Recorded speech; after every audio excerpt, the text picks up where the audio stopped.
Today, we are tackling what is, arguably the single biggest, most anxiety-inducing financial decision facing, well, nearly every prospective homeowner right now. Should I rent or should I buy as we head into 2026? It's a huge question, absolutely. And that anxiety you mentioned, it's completely justified. The feedback we get tells us those old rules of thumb like buying is always better than renting. Well, they just don't seem to apply anymore in this pretty unprecedented market. Right. So our mission for this deep dive is, I think, really crucial. We aren't here offering guarantees, definitely not trying to guess the market Or bottom. no guarantees. No. Instead, what we're doing is synthesizing the latest forecasts from organizations like NAR, Fannie Mae, the Mortgage Bankers Association, and pairing them with 7 concrete data-driven rules. The goal here is to help you move from that kind of paralyzing anxiety to a confident, resolved position. Okay. Whether that ends up being, I'm glad I'm buying, or, I'm really glad I'm renting, based on clear markers. And that synthesis is so important, isn't it? Because without understanding the underlying economic data and the specific formulas you should be using, that financial anxiety, it just gets worse. It really does. So we're providing the toolkit, essentially, to cut through the noise. We have to start, though, by establishing let's be honest, the brutal reality of the market you're stepping into right now. Yeah, we really have to begin with the data point that's creating so much of the current stress. It's the affordability gap. The cost difference between renting and buying, say, the median U.S. home. It's massive right now. It's a profound disconnect. The current national median monthly rent is what, hovering around $1,845 a month. Roughly. Now, compare that to buying the median home. When you factor in today's rates, it's closer to $2,700 a month, $2,697. That's right. That is an $852 monthly difference. $852. Making buying today substantially more expensive than renting, and that's before you even think about taxes, insurance, maintenance. Exactly. And that cash flow gap, it's really just a symptom of a much deeper sort of structural affordability gulf. We can quantify this by looking at income versus price. Okay. The simple truth is, to afford the U.S. median home price today, well, U.S. median household income just does not qualify. Wow. It's become a dual income, above median earners market if you're looking for that middle tier of housing. And this is where we see just a truly dramatic shift in market history, isn't it? Just 10 years ago, back in 2015, buying was actually 22% cheaper than renting. Cheaper, yeah. Seems hard to believe now. Totally. Today, the script has flipped completely. Renting is cheaper, and buying is 21% more expensive than renting. But the really shocking metric, for me anyway, is that price-to-income ratio. Oh, yeah. In 1960, the median house cost about 2.5 times median income. Manageable. Right. By 2020, it was 5.5 times. Today, we're floating around 8 to 8.5 times median income. 8 times income. That fundamentally redefines what a starter home even is. It has to. It suggests that the median home price, well, it's just no longer accessible to single-earner households or even average dual-income households unless they have, substantial pre-existing wealth or help. Which means homeownership, as we traditionally thought of it, is just moving further and further out of reach for a lot of the middle class. That's the reality of that 8x ratio. It also gives us some insight into why prices are staying so sticky, right? And even if demand cools off a bit. We have to talk about the supply side here. Construction costs. They play a massive role in keeping these prices elevated. Exactly. That's a key point. When you look at the data on construction costs, things like concrete, cement, lumber, labor, we've seen these huge spikes since really the early 2000s, especially post-2004. Right. Builders just can't afford to build small, affordable starter homes anymore. The profit margins are too tight compared to the rising costs. So they focus on bigger, more expensive homes. Precisely. They focus on high-margin, larger builds, but we see it in the stats. 4-bedroom homes account for something like 48% of new builds right now. Wow, nearly half. Yeah, and that focus keeps the overall median prices high, almost regardless of where interest rates land. This persistence of high construction costs is a major reason why a widespread price crash seems highly improbable. Okay, so prices aren't crashing. They're just going to climb slowly, kind of supported by these structural costs and, of course, low inventory. Let's formalize those 2026 forecasts then. What are the heavy hitters expecting on prices and, crucially, rates? Okay, so the National Association of Realtors, NAR, they project median home prices will continue climbing in 2026. They're anticipating roughly a 4% rise. 4%, okay. That follows an estimated 3% rise in 2025. So it's what you'd call healthy, sustainable appreciation. It shows the market's resilience largely because of that persistent supply shortage we keep talking about. And the consequence of that stable, high-rate environment, Yeah. that's probably most visible when we look at inventory, right? Rural. What are the forecasters saying about mortgage rates? Everyone wants to know if we're getting back to 4% or 5%. Yeah, that's the million-dollar question, isn't it? According to Fannie Mae, and this is echoed pretty closely by the Mortgage Bankers Association, the MBA, um, most of the rate relief we're likely to see in the near term. Mm-hmm. It's probably already happened. Okay, so no big drops coming. Fannie Mae forecasts the 30-year fixed rate to maybe settle around 5.9% by late 2026. The MBA is a little more conservative, predicting maybe 6.4%. So 6-ish% seems like the new normal for a while. That seems to be the consensus. Rates below 5% are looking highly unlikely unless, and this is the big caveat, unless the Fed has to respond to a really severe economic downturn, like a deep recession. Which isn't the base case right now. No, it's not the baseline forecast. So buyers really need to budget, assuming rates somewhere between, say, 5.9% and 6.5% for the foreseeable future. And that stability at a higher level directly impacts inventory, doesn't it? Homeowners who locked in those, sweet 3% mortgages a few years ago, they're not exactly eager to trade up to a 6% mortgage just to move. Precisely. That's the lock-in effect. So we only expect a modest rise in active listings in 2026. Maybe a 5% to 10% increase nationally, Where's that coming from, then? mostly driven by some new construction finally hitting the market, and then just life events, divorce, death, job relocation, forcing certain homeowners to sell and accept what feels like a tolerable 6% rate. Okay. But even with that increase, inventory is still going to lag about 15% behind pre-pandemic levels nationally. We won't see a full inventory recovery by 2026. Which means the market stays competitive, especially in desirable areas. Absolutely. So, okay, summing up the macro picture, rising prices, stable but high rates, modest inventory increases. What does this actually mean for you, the person trying to maybe put in an offer in 2026? What's the buyer-seller dynamic look like? Well, the dynamic is changing. Because supply is creeping up, even slowly, and rates are staying elevated, sales volume for existing homes is still relatively low. But new home sales, interestingly, are projected to rise significantly. NAR anticipates maybe an 8% increase in new home sales for 2026. Interesting. Why the split? Builders are offering incentives, rate buydowns, things existing homeowners can't easily do. So the overall market should feel more balanced than that, frenetic activity we saw during the pandemic boom. More balanced. What does that mean practically? Well, the national benchmark for a fair fight market, where neither buyer nor seller has a huge advantage, is about 5 months of supply. Okay.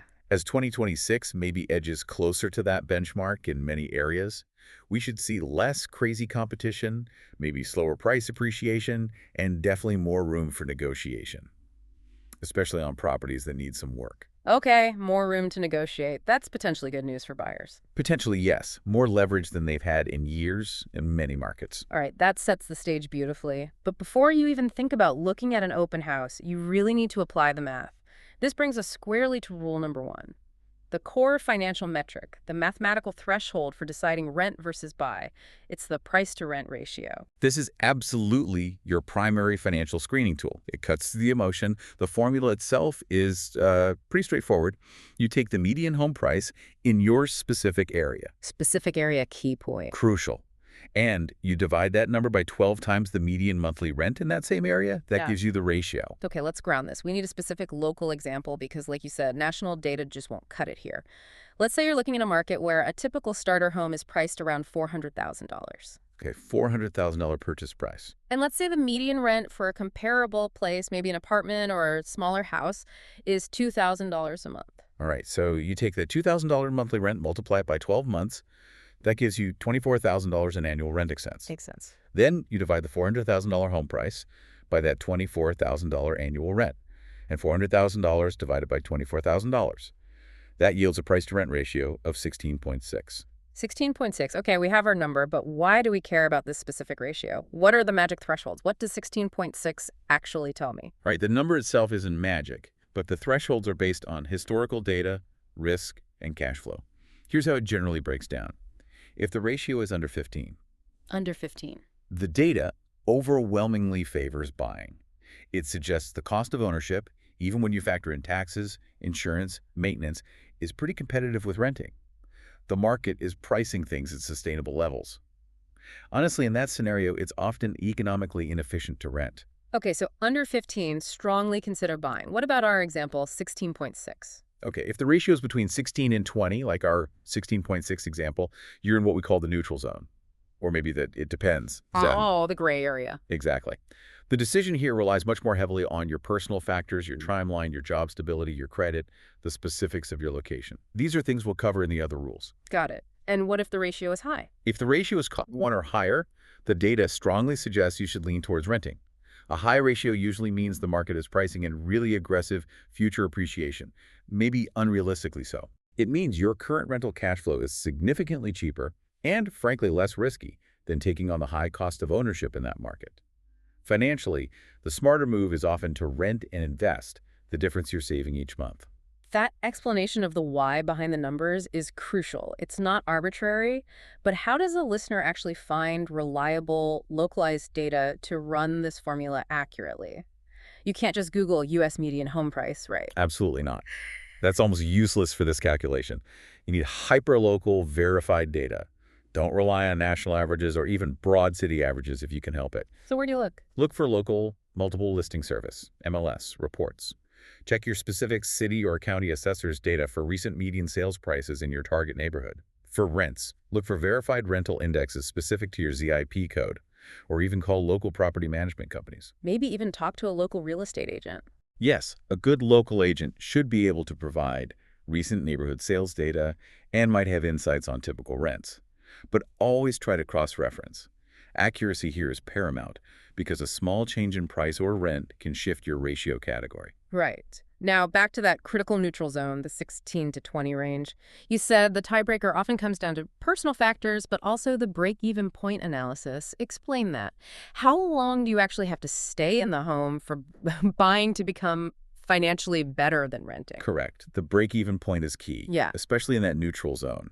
It calculates how many years you need to live in the home for the financial benefits of owning, like equity buildup and potential appreciation, Hmm. to overcome all the costs associated with buying and then eventually selling. And those costs are significant. They really are. We're talking closing costs when you buy, maybe points on the mortgage, appraisal fees, title insurance, and then when you sell, you've got real estate commissions, even if they're negotiated down. Now, repairs, staging, maybe more closing costs, it adds up fast.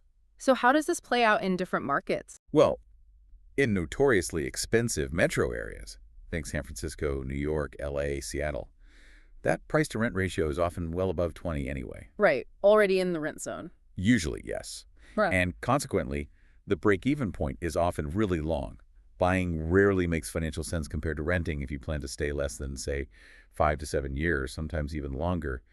The huge upfront and eventual selling costs just outweigh the equity gain over a shorter period. Okay, 5 to 7 years minimum in high-cost areas. What about more affordable markets? In more affordable markets, maybe where the ratio is closer to that 15 or 16 mark, the break-even point can be much shorter, maybe 3 to 5 years. Yeah. The lower entry costs and potentially lower transaction costs make it easier for ownership to pay off sooner. But hang on, if prices are forecast to rise by, say, 4% per year, like NAR suggests, wouldn't that appreciation significantly shorten the break-even point? Shouldn't we factor that expected appreciation into the calculation to maybe justify a shorter stay? Ah, that's a really important question and a common temptation.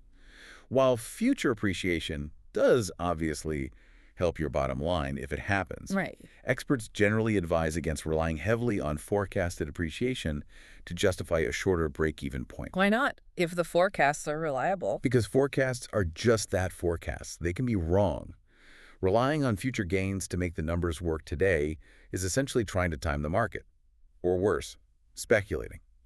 The break-even calculation is designed to give you a measure of security based on current known costs and reasonable assumptions.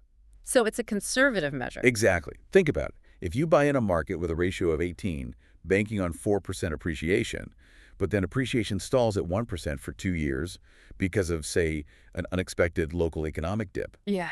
your shorter timeline could really burn you financially when you go to sell. Okay. You really need that buffer, that commitment threshold of time, ideally the 5-7 years or more, to confidently weather potential market volatility or just slower than expected appreciation. Don't count your appreciation chickens before they hatch. Got it. Don't bank on future gains to make today's decision look good. Focus on the known costs and a realistic timeline. That's the safest approach for avoiding regret. Okay, moving on from the core math to the personal financial checklist. This brings us to Rules 2 and 7, both dealing with your own financial readiness. Rule number 2 is all about your credit score. Its direct, measurable impact on affordability in 2026. It's huge. It's absolutely your gateway, maybe the most important personal factor after income. With mortgage rates stabilizing at these higher levels, around 6% or so, lenders are laser focused on risk. Makes sense. And the cost of having merely mediocre credit, not even bad credit, just sort of average credit, Right. it's immediate and severe. It can easily add hundreds of dollars to your potential monthly payment. Let's quantify that. Let's put some hard numbers on it using the data we pulled. We're looking at buying the national median priced home. Let's assume that June 2025 price of around $435,000. Okay, 435K purchase. If you go to a lender with a, let's say, a moderate score, maybe around 717, which isn't terrible. Right, still decent. Still decent, but not excellent. Your mortgage rate might be something like 7.42% in today's environment. Based on that, your monthly principal and interest payment would be a hefty $3,180. Okay, 3180 a month. Now, what if you've put in the work, managed your debts, paid bills on time, really polished that score up to, say, 800? Big difference. With an 800 score, your rate could drop significantly, maybe down to around 6.22%. Okay. And based on that lower rate, your monthly payment for the same 435K loan drops to $2,674. Wow, let me do the math. That's a difference of $506 a month. $506 a month. That's over $6,000 a year just based on that three-digit credit score. Exactly. And that $506 difference can absolutely dictate whether the purchase is even affordable for you, especially when you consider that 8 times income ratio we talked about earlier. Right. It could be the make or break factor. It often is. So the immediate insight here is pretty clear. If your credit score is hovering below, say, 740, maybe even 750, your primary focus right now should probably not be scrolling through Zillow listings. Okay. What should it be? Your focus needs to be on credit improvement. Aggressively, practical steps. Get your credit utilization ratio down. That's how much credit you're using versus your total limit. Aim for below 30%, ideally below 10%. Nowhere is better. Much better. And set up automated payments for everything. Never, ever miss a payment deadline. Dispute any errors on your report immediately. This work, this financial housekeeping, translates directly into thousands of dollars in real savings later when you do buy. Solid advice. Fix a credit first. Now let's jump to rule number 7, which you mentioned connects here. It's an often overlooked cost that can apparently derail a purchase literally days before closing. We're talking about the cost of homeowners insurance. Yes, Rule 7. This is becoming a monumental factor, and it's only getting more important, largely due to, well, changing climate patterns and increased catastrophic events. Homeowners insurance is no longer just a small, predictable line item in your budget. It's volatile now. It can be incredibly volatile and often shockingly high, especially in areas prone to natural disasters, wildfires, hurricanes, tornadoes, hail, flooding. We cited a really powerful statistic from California earlier. Something like 7% of home sales there fail to close, specifically because the buyers discover late in the game they simply cannot afford the unexpectedly high homeowners insurance premium. That's right, 7%. Imagine getting all the way through inspections, appraisal, loan approval, only to have the deal collapse because the insurance quote comes back thousands higher than you budgeted for. It happens. And this isn't just a California or Florida problem anymore, is it? No, absolutely not. Insurance companies use incredibly complex catastrophe modeling now, looking at risk projections years into the future. Their risk assessments are changing everywhere. So the crucial takeaway is, when you're budgeting for a home purchase, you need to get insurance quotes early. Like how early? Before you even put an offer in on a specific house. As you narrow down neighborhoods, start calling insurance agents. Give them sample addresses. Get real, localized quotes for the type of house you're considering in that specific area. Don't guess. Okay. What are some of the geographic extremes people need to be particularly aware of right now? Where is insurance notoriously expensive? Well, due to severe weather risk, primarily thinking tornadoes, severe hailstorms, sometimes wind and flooding, the most expensive states for homeowners insurance currently tend to include Oklahoma, often number 1. Okay. Followed by places like Nebraska, Kansas, Texas, and even Kentucky is up there. Interesting. And on the flip side, where is it generally less expensive? Typically, states with lower perceived catastrophic risk tend to be cheaper. Places like Hawaii, Vermont, Alaska, Delaware, and West Virginia often rank among the least expensive for homeowners insurance. But again, even within those states, risk can vary locally. Right. So the big lesson from Rule 7 is Even if your calculated mortgage payment looks okay based on the price to rent ratio, and even if your credit is good, a sudden, surprisingly high insurance premium, maybe several $1,000s a year more than you expected, coupled with potentially high property taxes, can easily blow up your total cost of ownership and make the house unaffordable. Precisely. It has to be investigated and factored in right at the beginning of your budgeting process, not as an afterthought. Get those quotes early. Got it. Okay, let's transition now to the rules that really bridge the gap between the hard financial data and your personal reality, starting with rule number 3, location, location, location, or as we put it, location, city, state. Right, because that national median home price of $435,000 or the average size of 1,840 square feet, those numbers are practically meaningless until you localize them. Completely meaningless. You absolutely cannot overstate this regional divergence. It's maybe the most important factor after your own finances.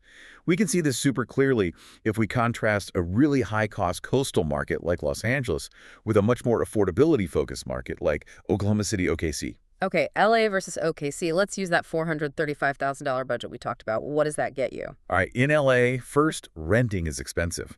Renting a comparable three-bedroom home might easily cost you $4,600 a month, maybe more. Wow, okay. Now, if you insist on buying with that $435,000 budget in LA, you might be lucky to afford a small, maybe 1,000-square-foot condo, probably needing work. Not much house for the money. Not at all.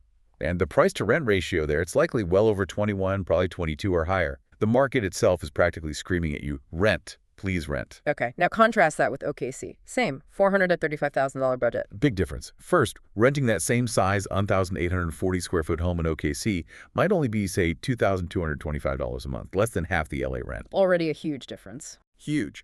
But here's the kicker.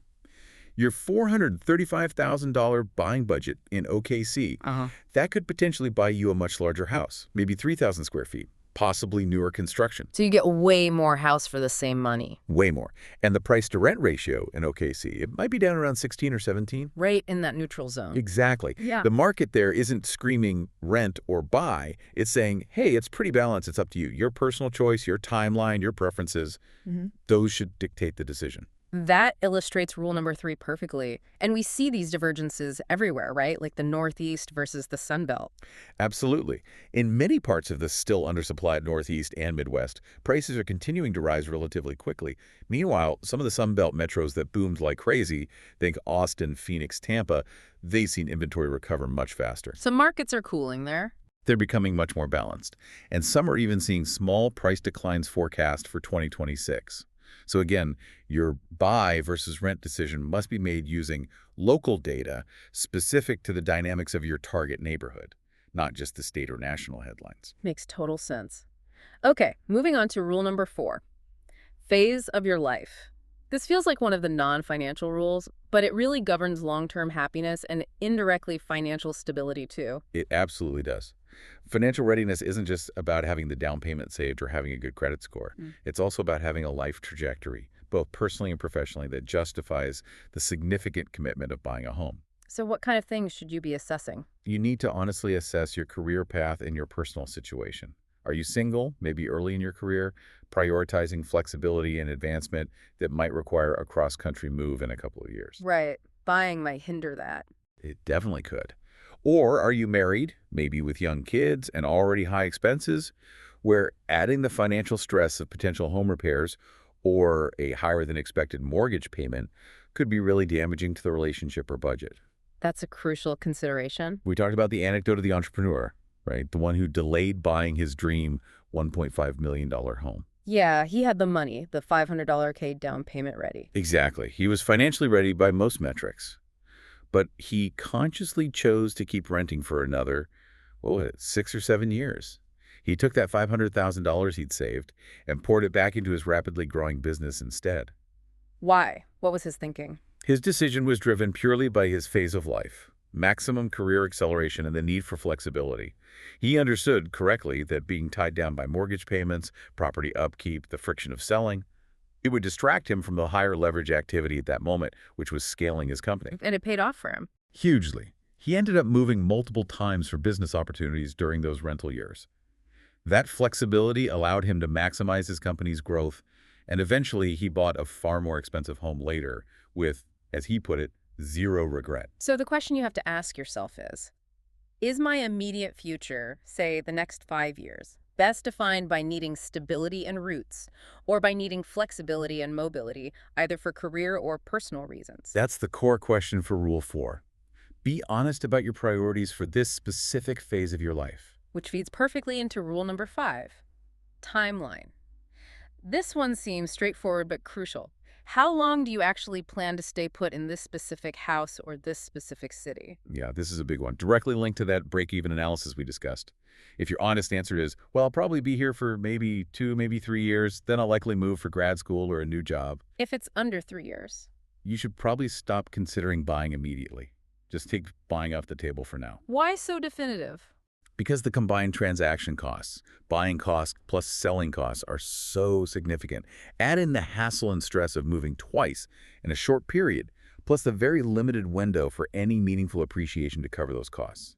You are virtually guaranteed to lose money or break even at the absolute best. Don't buy if you cannot confidently commit for at least 3 years. Full stop. Okay, 3 years is the absolute minimum threshold just to avoid almost certain loss.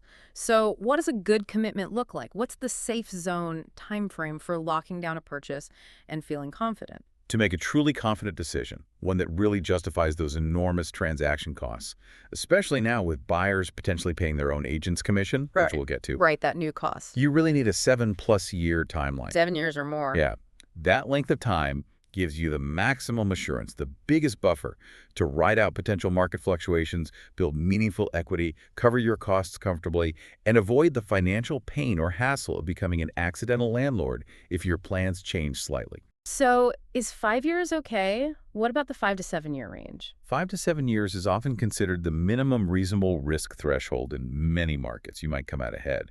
But 7 years plus, that's the true safe zone for making a confident commitment with minimal financial anxiety about timing. Good distinction. Aim for 7+ if you can. All right, our next rule is one that I suspect most people completely overlook when they're house hunting. There may be focused on the granite countertops or the stainless steel appliances. Definitely overlooked. Rule number 6, politics and regulation. How local governance impacts your potential home purchase. This sounds maybe abstract, but it's actually a critical factor for your long-term investment and quality of life, especially given that 7-year commitment timeline we just discussed. Local governance, the decisions made by your city council, your mayor, your county supervisors, even your state government, dictates the long-term safety, the financial stability, and the overall trajectory of the community you intend to live in. Okay, break that down. How does local governance specifically impact the financial side of owning a home?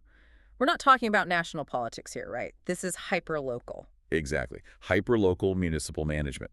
Consider something like zoning laws.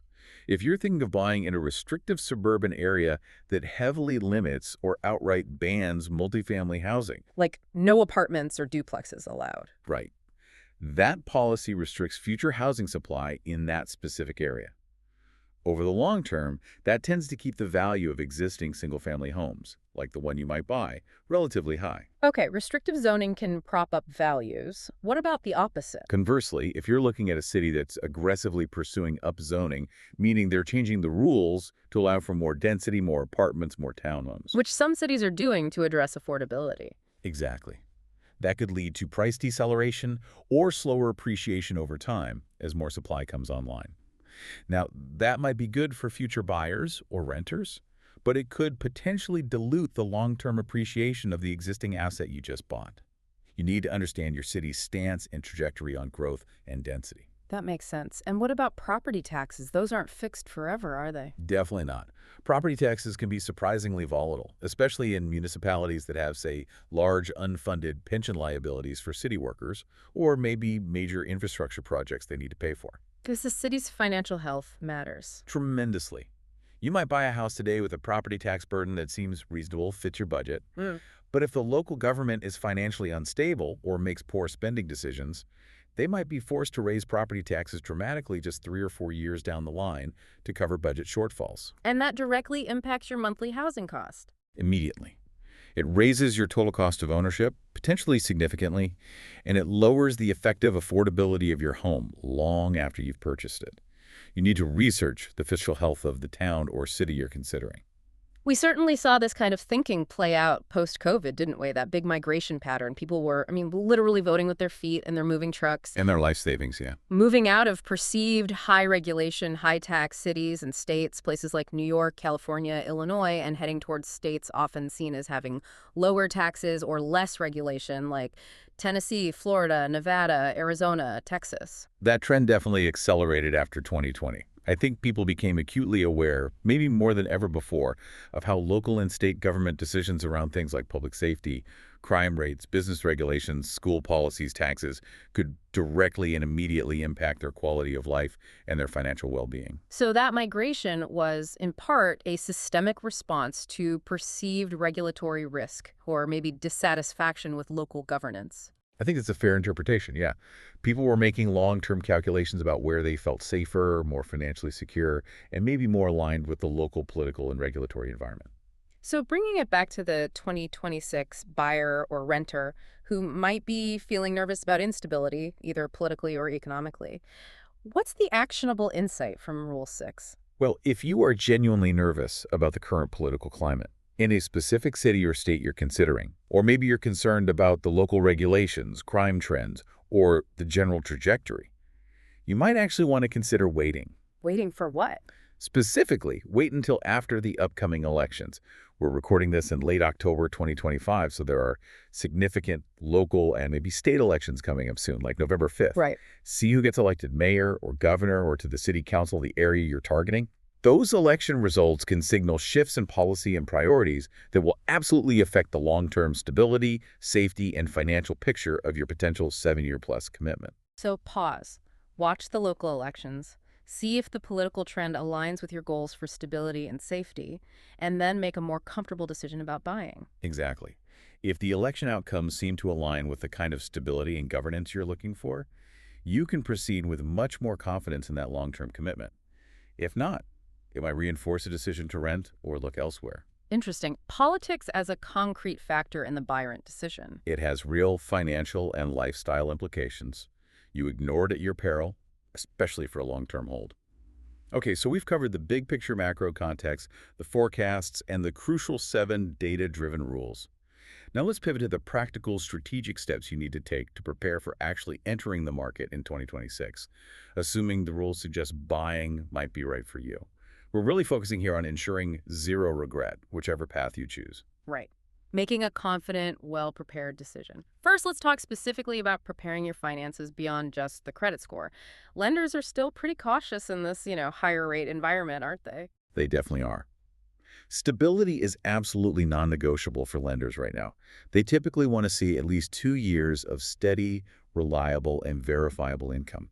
So W-2 employees often have an easier time than, say, freelancers or gig workers who need more documentation. 2 years of steady income. Okay. Beyond income stability, you obviously need to save diligently for that down payment. And it's not just about lowering your loan amount, although that's good too. Saving up 20% is really key for another big reason: avoiding PMI. Okay, we need to define PMI clearly. It's a cost people often underestimate or budget for too late. What is it exactly? Right. PMI stands for private mortgage insurance. And here's the important part.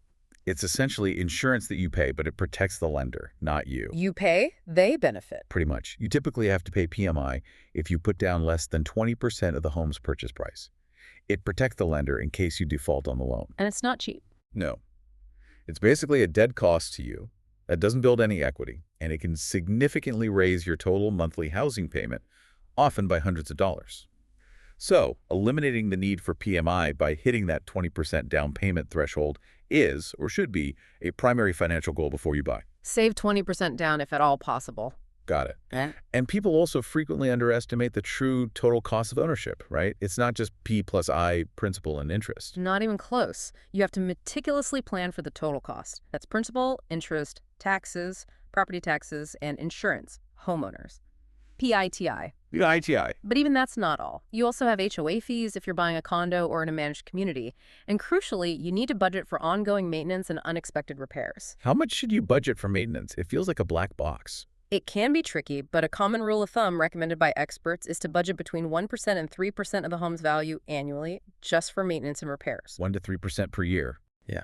So if you buy a $450,000 home, That's anywhere from $4,500 to $13,500 a year that you need to have accessible or you're saving towards for things like a new water heater, roof repairs, Yeah. appliance breakdowns, painting, landscaping, all the stuff that comes with owning. That's a significant ongoing cost. It really is.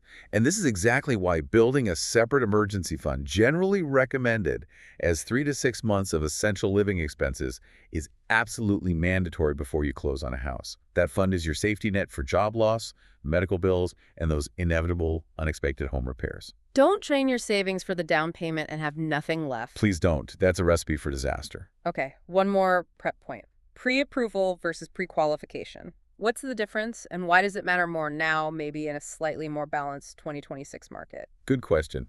Pre-qualification is really just a quick preliminary estimate. It's based mostly on financial information you provide to the lender, often online or over the phone. It's not a commitment to lend. So it's not very strong. Not really. Pre-approval is the goal. That's a much more rigorous process.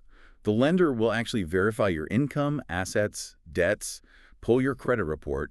It's basically a conditional commitment from the lender to give you a loan up to a certain amount, subject really only to the property appraisal and final underwriting checks. And why is that better in 2026? Because even if the market is more balanced, desirable homes might still get multiple offers. Coming in with a solid pre-approval letter shows the seller you're serious, you're financially vetted, and you're less likely to have the deal fall through due to financing. It makes your offer much more attractive and gives you more leverage during negotiations compared to someone who's only pre-qualified or hasn't talked to a lender at all. Get pre-approved early in the process. Yeah. Makes sense. Now, we have to talk about this potentially massive shift in costs that's really impacting every buyer starting now and into 2026. It's the result of those big commission settlements we've heard about. How does agent commission payment work now? Yeah, this is arguably the biggest structural change to real estate transaction costs in decades. It's really important to understand. Traditionally, the seller paid the entire commission for both their listing agent and the buyer's agent. That total commission was typically somewhere around 5% to 6% of the sales price, and it came out of the seller's proceeds. Okay, that was the old way. What's changed? Under the new rules stemming from the settlements, that automatic coupling is gone. Sellers still negotiate and pay their listing agent, but they are no longer required to offer compensation to the buyer's agent through the MLS. This means buyers are now often responsible for paying their own agent's commission directly. And that commission usually runs. Typically, a buyer's agent commission is around 2.5% to 3% of the sales price. So this is a substantial new direct out-of-pocket cash cost for buyers that they need to budget for, right on top of the down payment and other closing costs. Exactly. It's a huge new expense line item. And crucially, it generally cannot be rolled into the mortgage loan. You need to have the cash ready at closing. How does a buyer navigate this practically? It sounds daunting. Well, the biggest shift, maybe the silver lining, is that this cost is now much more visible and, importantly, it's potentially negotiable. Negotiable how? Buyers absolutely need to have explicit conversations upfront with any agent they're considering working with. Discuss their commission structure. Can the rate be negotiated? Do they offer any rebates? Can you potentially negotiate with the seller to provide a credit towards the buyer's agent commission as part of the offer? Asking the seller to contribute. It's becoming more common to ask for it as a concession, yes, but you can't rely on it. The key is budgeting. If you're buying a $400,000 home, that potential 3% buyer agent commission is an extra $12,000 in cash you might need at closing cash you probably wouldn't have anticipated needing just a year or two ago. Wow. $12,000 extra cash. That definitely makes the decision of waiting versus buying now even more complex, doesn't it? Is 2026 the year to jump in despite this cost, or should people wait, maybe hope for that demographic wave of boomer homes to hit the market? That's the timing gamble, isn't it? The argument for waiting is definitely rooted in those powerful demographic tailwinds you mentioned. Fannie Mae has done analysis suggesting that, nearly 40% of U.S. homes are owned by baby boomers. 40%? That's a lot of houses. It is. And as this large generation moves into their 70s and 80s over the next decade or so, we could potentially see something like 13 to 15 million homes currently owned by them enter the market. That estimate runs roughly from 2026 out to 2036. 13 to 15 million homes. Yeah. If that potential wave of supply were to significantly overwhelm demand from younger generations like Gen Z and Gen Alpha, Yeah. Well, theoretically, it could eventually create a substantial, maybe multi-year buyer's market down the road. That's the wait argument. What's the counter argument for buying now or in 2026, despite the costs and rates? Well, the conventional wisdom for buying sooner rather than later still holds some weight for many people. You start building equity sooner instead of paying rent. You lock in a price now, and as we discussed, prices are still generally expected to rise, even if modestly, in 2026. So waiting likely means paying a higher price later. Probably. Plus, you avoid trying to perfectly time the market, which is, frankly, almost impossible to do consistently. If you find a house that fits your needs, passes the rule #1 ratio test for your local market, fits your budget, including the new commission costs, and you meet that rule #5 timeline commitment, buying now lets you move on with your life. So it comes back to the individual situation in the local market. Always. The market is inherently hyperlocal. We absolutely have to wrap up this strategic review by hammering that point home one last time. The national forecast is just a very rough starting point. Your decision is ultimately determined by your specific ZIP code. Yeah, look at the extremes in some of those Zillow micro forecasts for the next year, say July 2025 to July 2026. Nationally, Zillow projects a pretty minimal rise, like 0.4%, basically flat. Right. But contrast the extremes within that flat average. Highest forecasted price increase in their data. Places like Atlantic City, New Jersey projected up 4.3%, or Torrington, Connecticut up 4.1%. Still climbing strong there. But then look at the other end. Zillow forecasts significant price declines in other markets over the same period. Huma, Louisiana, down a whopping 8.6%. San Francisco, down 4.1%. Austin, Texas, down 3.5%. Wow, that's wild divergence, down 8.6% versus up 4.3%. Exactly. The market is diverging wildly based on local supply, demand, affordability, job growth, all those factors. Your decision absolutely must be based on the reality of your local price-to-rent ratio, your local job market, your local inventory trends, and those specific regional forecasts, not just national headlines about rates or overall price direction. Drill down to the local data. Got it. #tag outro. So wrapping this all up, what does this really mean for you, the person listening right now? Try and make that big rent versus buy decision for 2026. I think the core takeaway here is aiming for clarity and confidence, not anxiety. The decision really hinges on combining those macro forecasts we talked about, like the likelihood of maybe 4% price growth continuing and mortgage rates staying somewhere in the 6%-ish range, with those 7 very personal, data-driven rules we covered. That's right. It's about synthesizing the big picture with your specific situation using those rules. Rule #1, the price-to-rent formula using local data. Rule #2, your credit score and its massive impact. Rule #5, your commitment timeline aiming for 7+ years. Rule #3, your specific location and its unique market dynamics. Rule #7, the true cost of insurance in your area. Rule #4, your current phase of life and career trajectory. And rule #6, the local politics and regulation stability. It's a comprehensive checklist. It really is. And the final advice, maybe the most important piece. Don't try to chase the perfect time or wait for some mythical guaranteed low rate to return. Focus instead on the total cost of ownership today in your market. Make sure that price-to-rent formula works for you or points you towards renting. Ensure it aligns perfectly with your current life phase and, most critically, that commitment timeline. That 5 to 7 year minimum, 7+ ideal. Yes. You absolutely need that timeline to confidently justify the massive transaction costs, especially including that new buyer agent commission structure. The real key to achieving zero regret isn't necessarily finding the absolute cheapest house or timing the market perfectly. It's making a decision, whether rent or buy, based on thorough, honest, data-driven analysis before you sign anything. Do the homework up front. Do the homework. Analyze, don't agonize based on headlines. Okay, and as always, we leave you with a final, perhaps provocative thought to mull over. We established earlier that national home prices are generally expected to rise maybe 4% in 2026. But we also noted that the cost of core building materials, things like concrete and cement, has risen dramatically over the long term, really since 2004. Right, and that cost pressure is forcing builders to focus heavily on those larger, higher-margin homes. Remember, 48% of new builds are 4 bedrooms or more. But here's the potential mismatch. At the exact same time, the U.S. birth rate is literally at its lowest historical level ever recorded. Families are getting smaller. So here's the thought.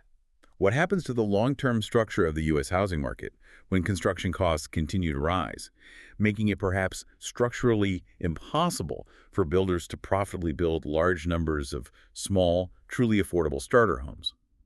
While the homes that are being built, these big 4-bedroom houses, increasingly fail to match the actual needs, or the smaller family size, of the younger generations like millennials and Gen Z who are waiting, hoping to eventually buy. This growing imbalance between the type of housing supply being built and the demographic needs of potential future buyers, that feels like a powerful underlying factor that could really shape affordability and market dynamics for years to come. It's definitely something you should watch closely in the coming year as you make your plans.